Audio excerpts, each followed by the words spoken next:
Assalamualaikum warahmatullahi wabarakatuh. Nama saya Yunita Zulia Sukma dari kelas 11 F1.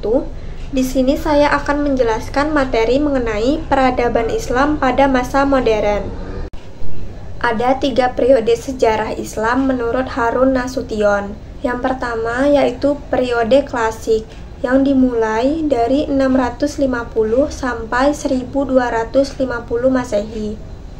Periode ini dibagi lagi menjadi 2 fase, yaitu yang pertama fase ekspansi, integrasi, dan puncak kemajuan yang dimulai pada 650 sampai 1000 Masehi adalah fase Islam menyebar dengan pesat atau ekspansi melalui Afrika Utara sampai ke Spanyol pada daerah barat dan Persia sampai ke India pada daerah timur.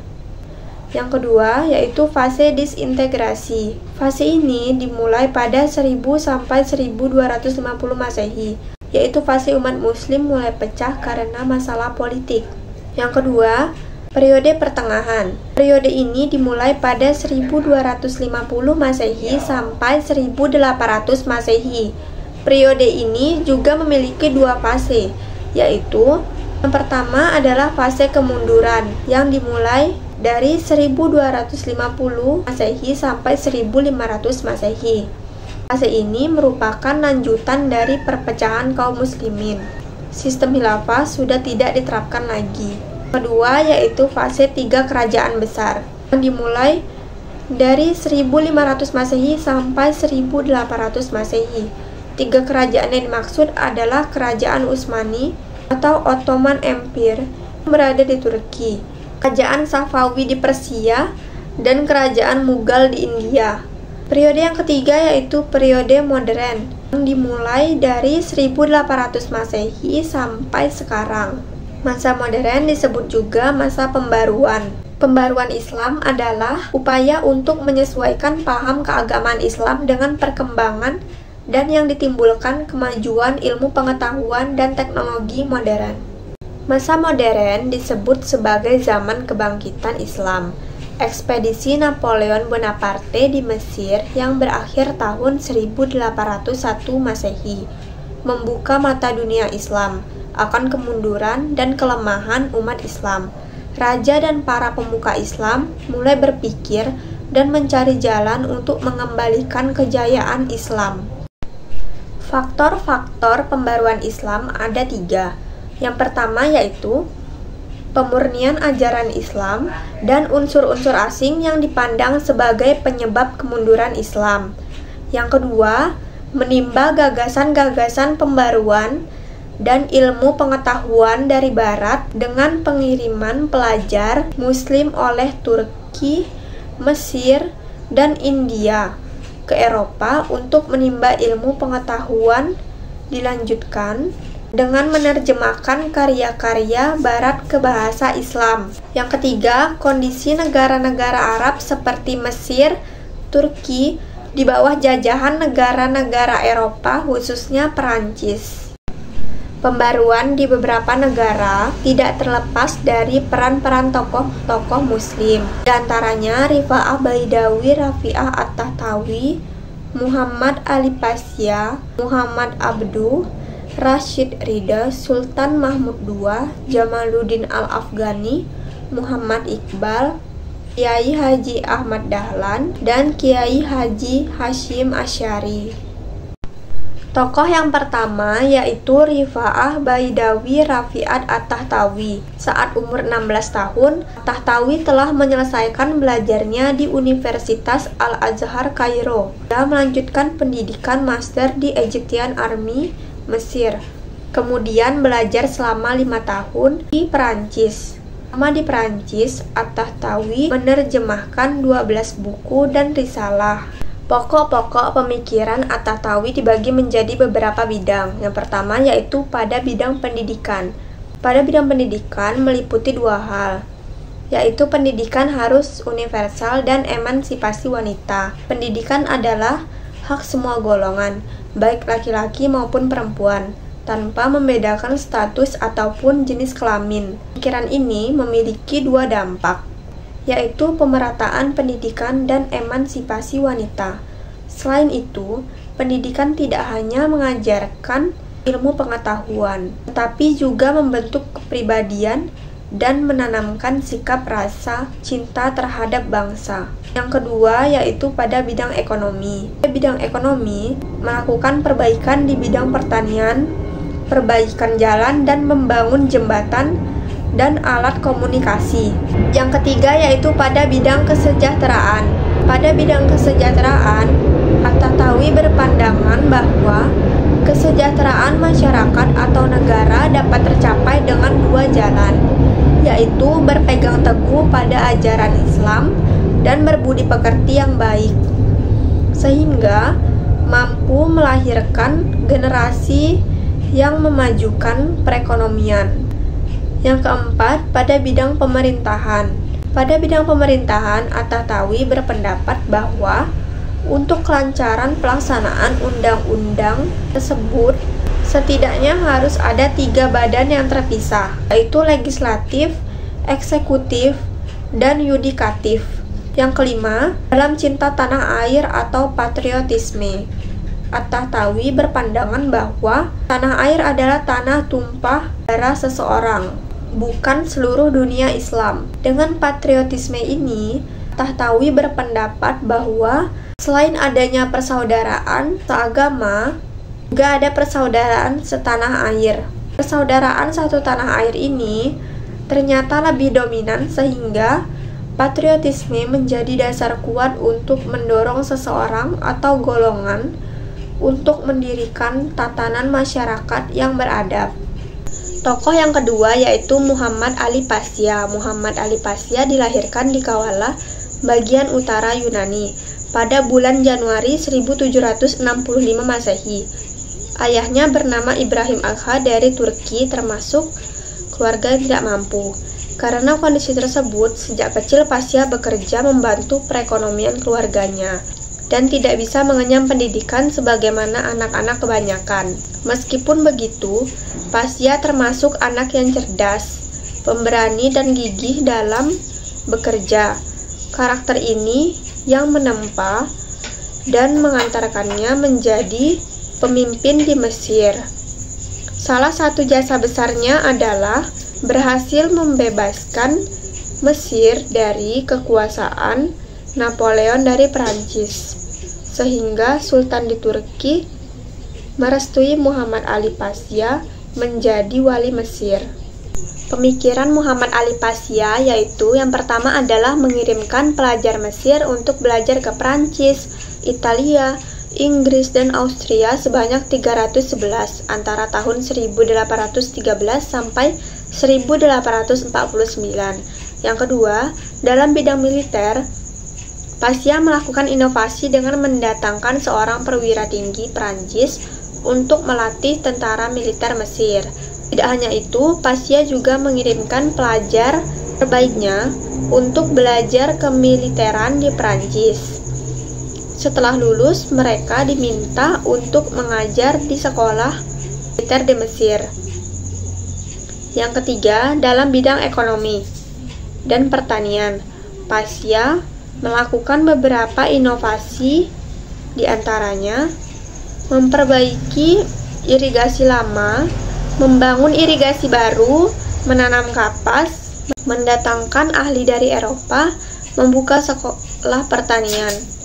Yang keempat, dalam bidang pendidikan, Pasha melakukan inovasi dengan mendirikan sekolah modern, yaitu sekolah militer, sekolah teknik, sekolah kedokteran, sekolah apoteker, sekolah pertambangan, sekolah pertanian, sekolah penerjemahan, sekolah dasar, sekolah menengah, politeknik, sekolah akunting, sekolah sipil, sekolah irigasi, sekolah industri, sekolah administrasi, sekolah pertanian, sekolah perwira angkatan laut, sekolah industri bahari, dan sekolah tinggi kedokteran.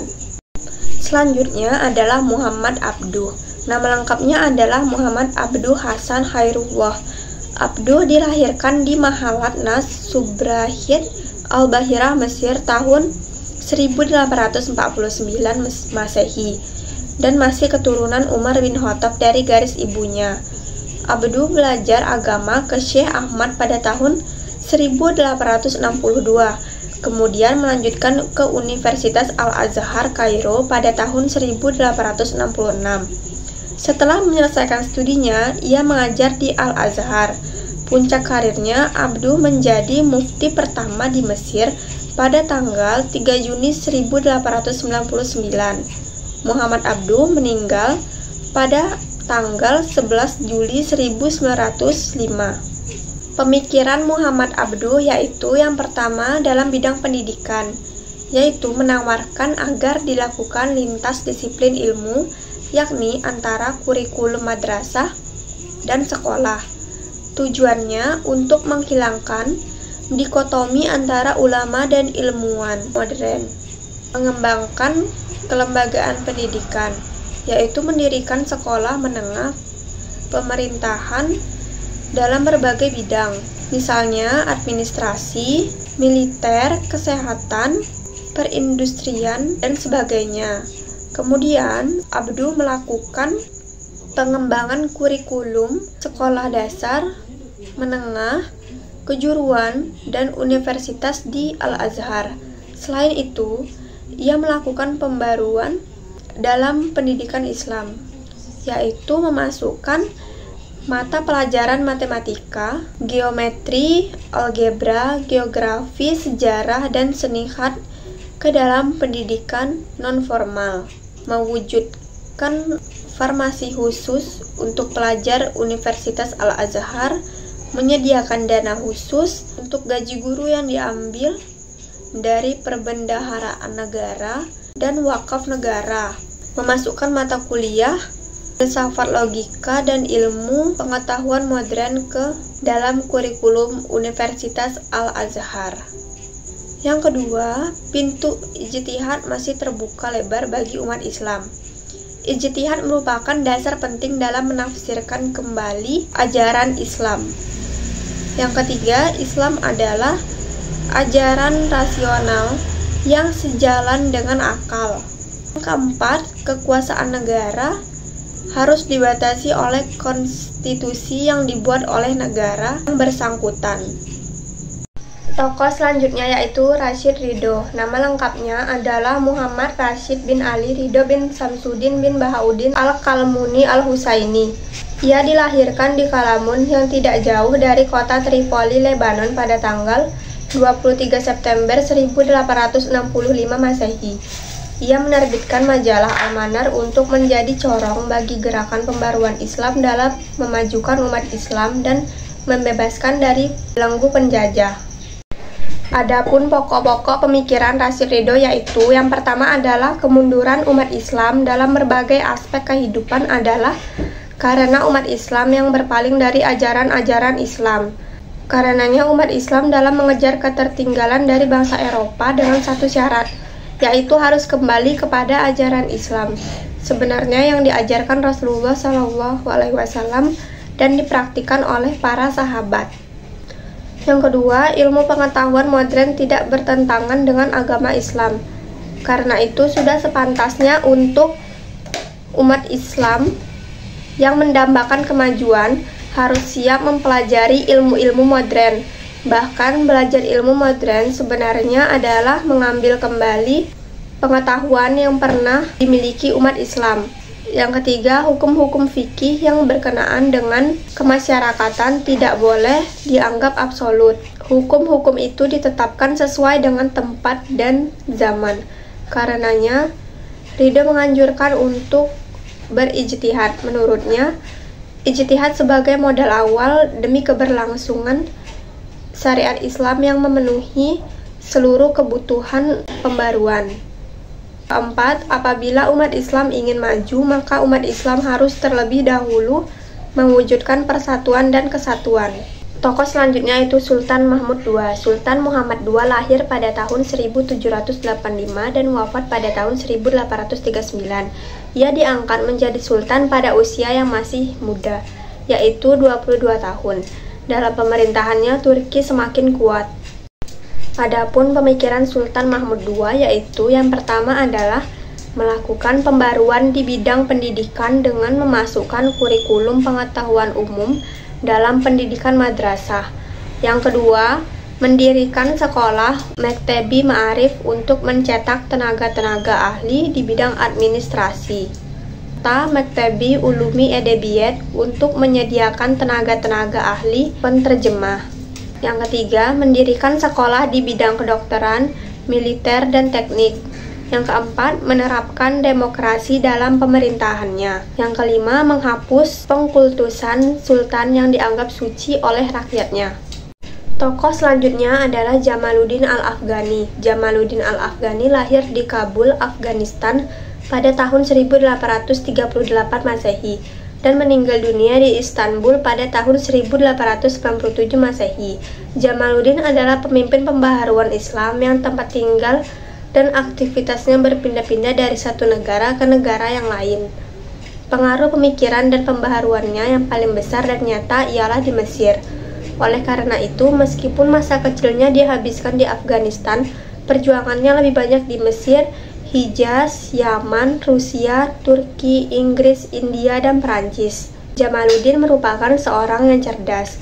Pada usia yang masih muda, yakni 18 tahun, ia sudah menguasai berbagai disiplin keilmuan, seperti ilmu agama, filsafat, hukum, sejarah, metafisika, kedokteran, sains, astronomi, dan astrologi. Dalam karirnya, Jamaluddin pernah menjabat sebagai Perdana Menteri di Afghanistan. Tetapi saat itu, Inggris mencampuri masalah politik dalam negeri. Jamaluddin meninggalkan Kabul dan pergi ke India. Di India, ternyata juga sudah diintervensi Inggris, sehingga ia berpindah ke Mesir pada tahun 1871 Masehi.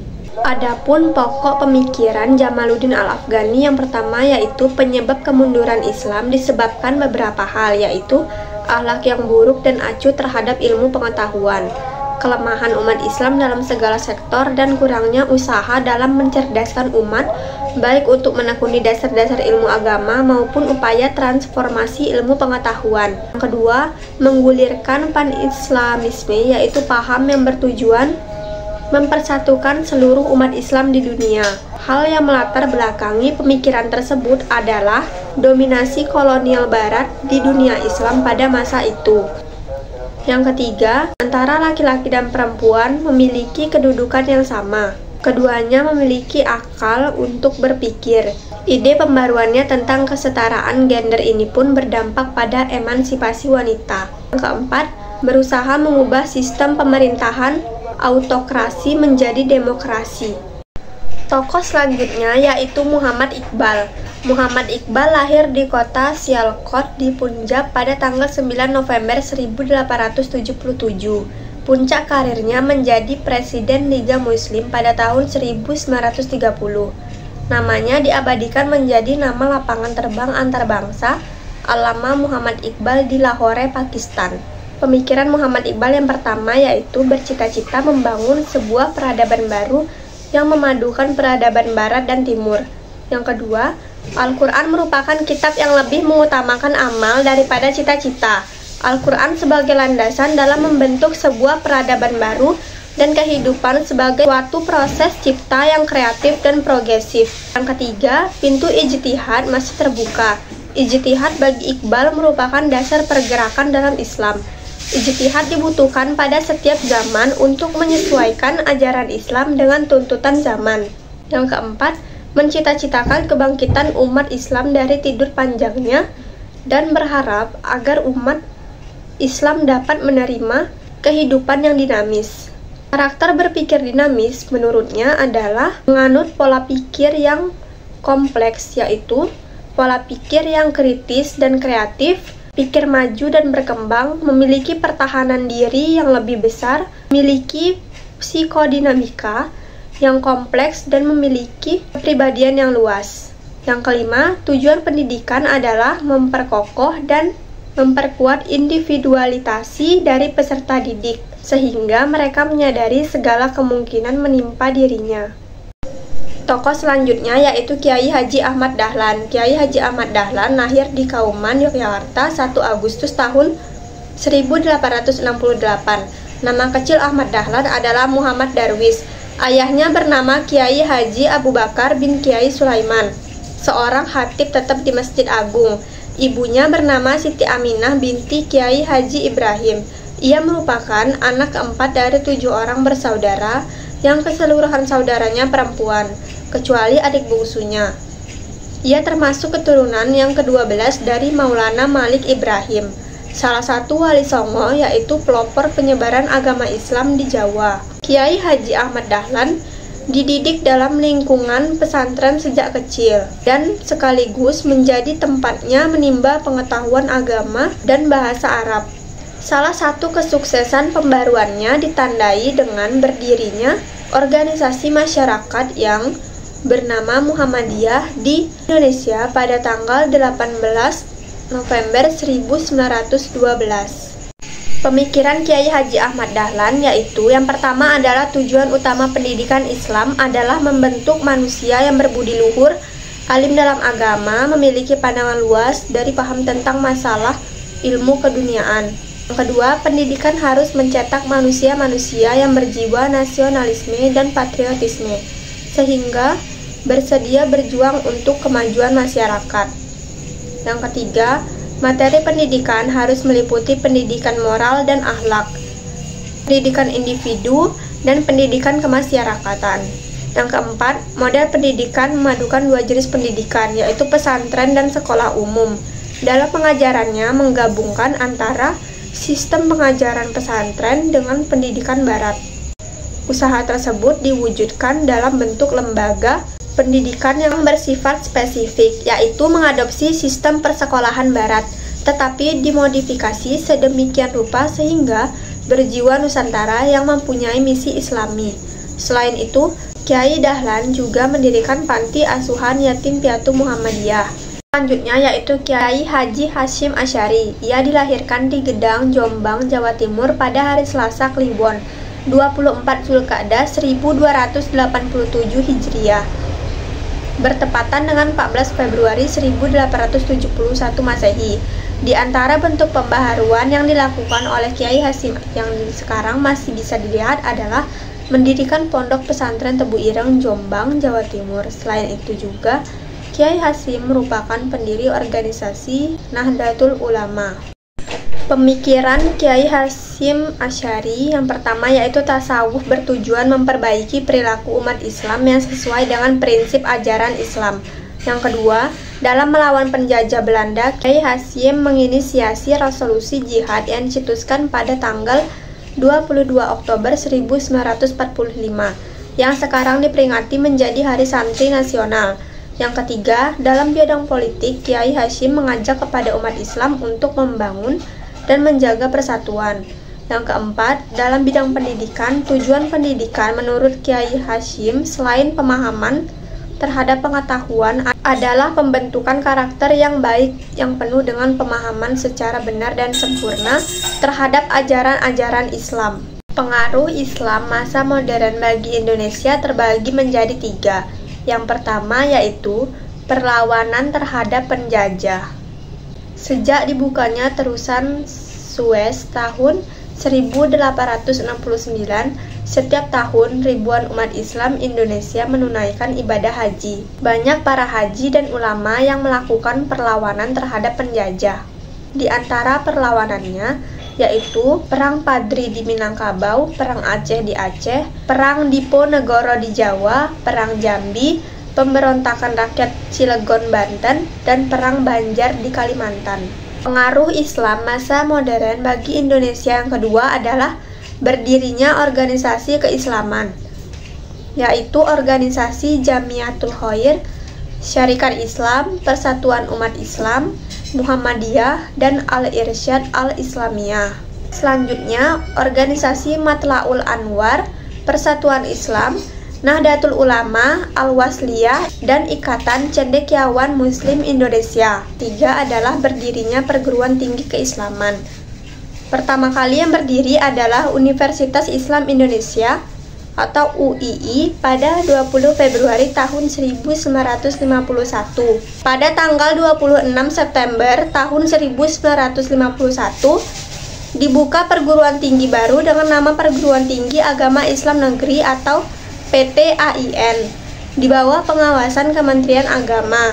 Pada tahun 1960, PTAIN berubah nama menjadi Institut Agama Islam Negeri atau IAIN.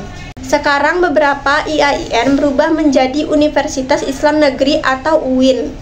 Sekolah Tinggi Agama Islam Negeri atau STAIN berubah menjadi IAIN. Bukti peradaban Islam pada masa modern terbagi menjadi 3. Yang pertama adalah pada bidang arsitektur. Seni arsitektur yang bercorak Islam diantaranya masjid, makam, madrasah, istana, benteng, pasar, dan banyak lagi lainnya.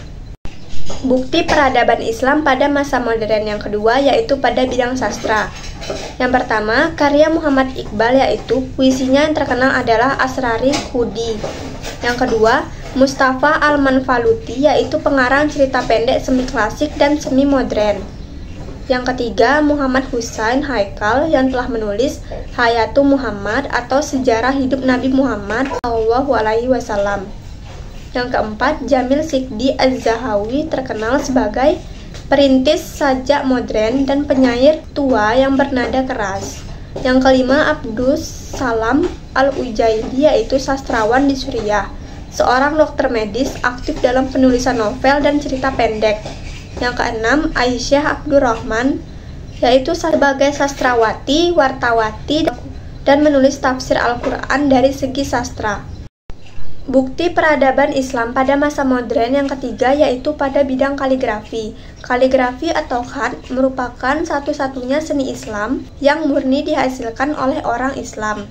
Seni kaligrafi dipakai sebagai hiasan di masjid-masjid, penyekat ruang, hiasan dinding, kotak perhiasan, alat-alat rumah tangga, dan lain-lain.